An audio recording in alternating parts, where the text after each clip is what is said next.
na ni Sibihang DXMFM alas 3:10 na sa kahaponon. Higala maayong hapon and welcome sa atoang programang Afternoon Convo Session. Today is Friday, Mayo 23, 2025. And yes, higala no, we are live right now. Mag-English kita karon because naatay mga bisita from Australia, actually from UK and from the United States of America, and of course naapot tayo from Philippines. So, ubani ko ninyo, ubani min ninyo because this time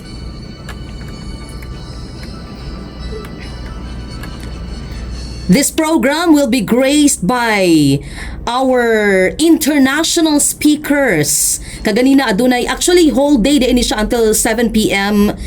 Tonight, no?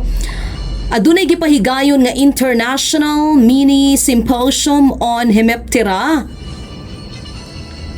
So ila-ilahon nato ang atong mga speakers. They are here with us this afternoon, ladies and gentlemen. From the University of New South Wales, Australia, Dr. Marcos ROCA CUSACHS.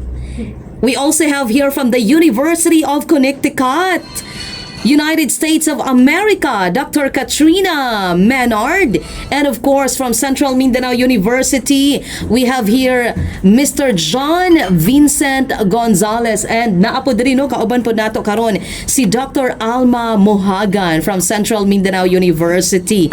So before we start our interview with them, we would like to ask them first some personal questions.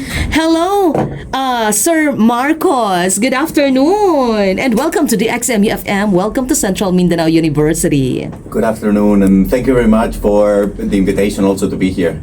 Yes, and of course, thank you also for coming here in the Philippines and in our university. We are so honored.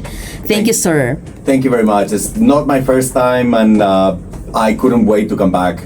So it has been great. Wow, thank you for that. And of course, we have here Dr. KATRINA. Ma'am, your shout out. Do you know what shout out is? Yes, I do. Okay. Yes. All right. You may greet our listeners and our audience live on air because we are also live via Facebook. Okay. Yes, Doc. Of course. My name is Dr. KATRINA MENARD. As was introduced, I'm from the state of Virginia in the United States. But now I live in Connecticut, which is on the very northeastern corner of the United States. This is my fourth time coming to the Philippines, but my first time in Mindanao. And it's been amazing. Wow, thank you so much. So I should be pronouncing your last name as MENARD. Yes, it's used to be a French name. Okay. It's pronounced in American English MENARD, but it's confusing. It's confusing. Yeah, but originally it's French. So how should I be pronouncing that? Oh, just MENARD. MENARD. It's really MENARD. Yeah. Okay. Thank you so much for that. And of course, we have our very own from Central Mindanao University, our graduate, John Vincent Gonzales. Hi, John. Wait. Hi, John. Good afternoon and welcome to the XMU. It's your first time, di ba? Good afternoon. Yes, good afternoon. Sige daw, pasikati daw mi sa imuhang English diha, John.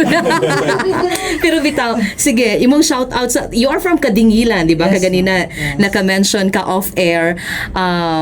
You are from Kadingilan. Basta gusto ko mag-shout out sa imong mga kaperyentihan dito sa Kadingilan, imong mga ka-batch diri sa CMU. Go! Can I talk to Bisaya? So, yeah. Okay, that's okay. So, hi sa akong family, then sa akong mga taga-Kadingilan, hi guys, and sa akong mga classmates, padmates, hi guys, and Ma'am Elgin, thank you for having me here. Yes, so you are a graduate of Biology Department last year. Yeah. Tapos, you are having your master's degree. Yeah. Unsa na ka nga semester? Second semester. Second sem na. Wow, very good.